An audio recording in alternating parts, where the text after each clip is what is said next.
Okay, so if you're wondering what this mess is all about, well, I'm about to get started making an 8-layer casserole.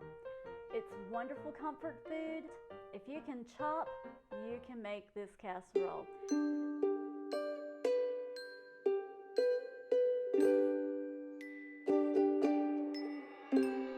Hi, thanks for joining me today on Susan's Cozy Kitchen. To start off with, I have 3 reasonably sized potatoes. Here's a can of tomatoes, a 14.5 ounce can, so you can kind of get an idea of the size of the potatoes. And that was the smallest of the 3. The other 2 were slightly larger. All right, so I have a bag to toss all the peelings in. Let's get going with the potatoes. All right, here are my potatoes in a bowl covered with water so that they don't turn dark while I work on everything else. Okay, next up, celery. And I'm going to wash and then slice 2 stalks of celery. Trim off the ends.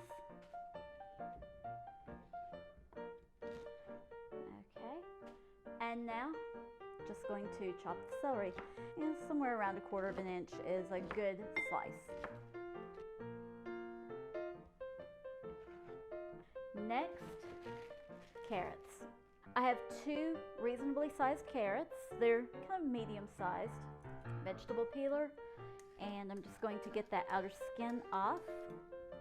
All right, here's one. Trim the ends from, or trim the pointy end from that one. I'm going to leave this end on here. Here's my 2 carrots.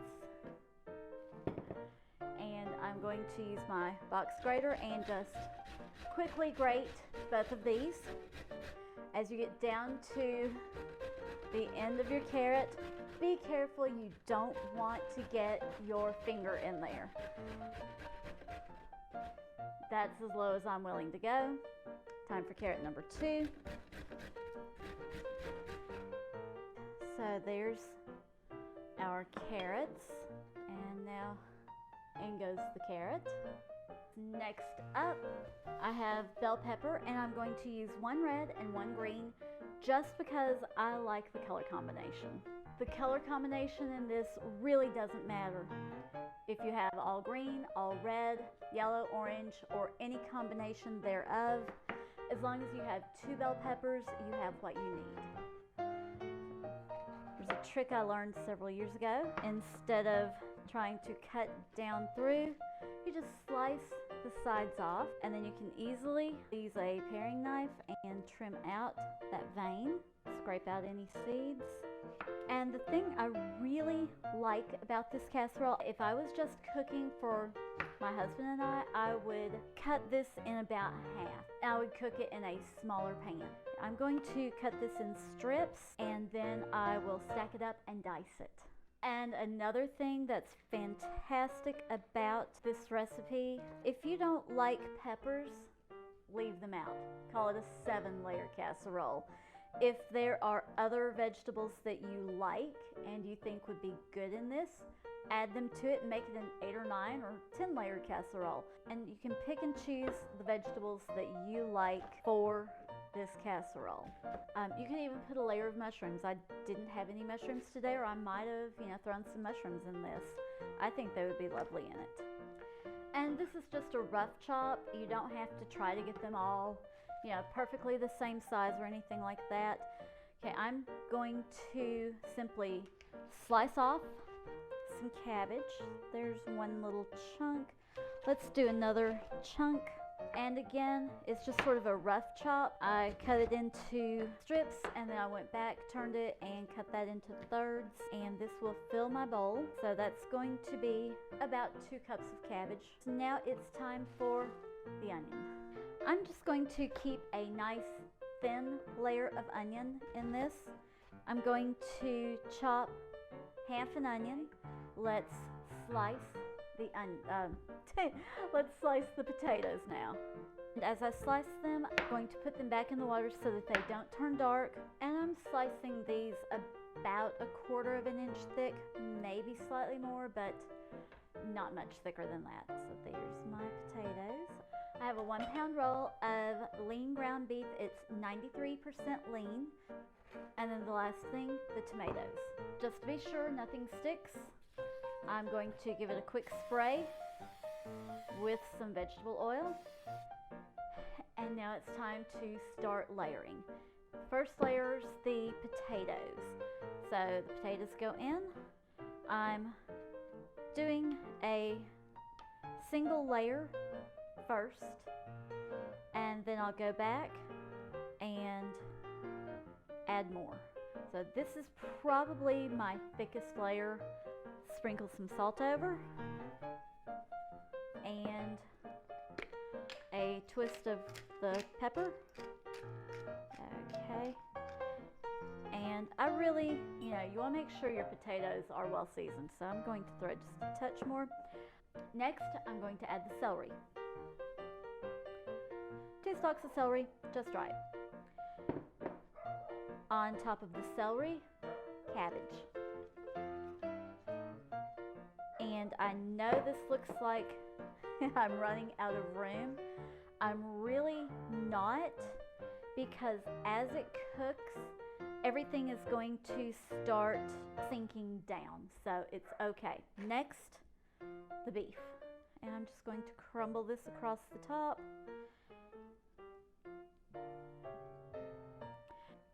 And you don't have to be exact with this, just try to get it across the top as well as you can. Yes, my hands were clean before I started, and yes, I'm going to wash them afterwards. On top of the beef, it's time to add more seasoning, so more salt, and don't be afraid to season it, More pepper. We like a lot of pepper, so I'm going a little heavier on the pepper. This is where I'm going to add the garlic powder. I want to have my meat well flavored. Now, a thin layer of the onion. I'm only using about half of the onion that I chopped, so I'm breaking these up a bit so that you don't end up with a big bite of onion. Next, the red and green peppers. This is starting to fill up. I think it'll hold all of it. On top of that, I'm going to sprinkle the carrot. It's adding a little sweetness to some of the tartness from the peppers and the onions. And now I'm going to spoon the tomatoes over the top. And again, I'm going to try to make it a nice even layer. There's all the tomato. Trying to get it even across the top. Add a little bit of salt on top, just for those vegetables that were on top of the beef. And now some pepper over the top also. Because I did fill this up to the very top, I'm going to put a cookie sheet underneath it just in case the liquid from the vegetables starts to boil out as it's cooking. Okay, the cookie sheet is down the middle. Now I'm going to put this over it. It's on the bottom shelf, and then this will be on the middle shelf. And I will let this cook at 350 for an hour. I'll remove the foil and then let it cook for another hour at 350. It's time for me to do some cleanup while the food is cooking, so I'll see you back in 2 hours. Here we are again with the 8-layer casserole. It has cooked for about 2.5 hours actually in a 350-degree oven. The recipe did not say to cover it the first hour. I just decided that that was a good thing to do. Turns out I was wrong. I should have left it uncovered the entire time. It's finally done when I pushed a knife down through it. This time it didn't squeak. It was squeaky earlier, so it's no longer squeaky. Let's put some on the plate and see how it tastes. It fell apart a little bit, but not too bad. It's still very steamy, still very hot. I'm going to try to get a little bit of everything in a bite. Hopefully I got all of it.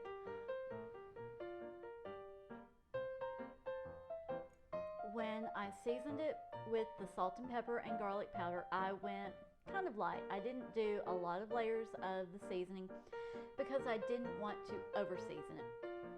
You know, you can always add more at the table. You can't take it out if you put too much in. It needs a little bit more, so at the table tonight we will be adding some more salt and pepper. Beyond that, this is an amazing comfort food dish. I love this. The family's going to love it. We just need to sit down at the table and eat. Be sure to check out the description box below where you'll find the full recipe. Also, you can find my links for social media. If you enjoyed today's video, please be sure and give it a big thumbs up. If you've not already subscribed, please do so. And while you're there, hit the notification bell so that you find out every time I upload a new video to YouTube. Thanks for joining me. God bless.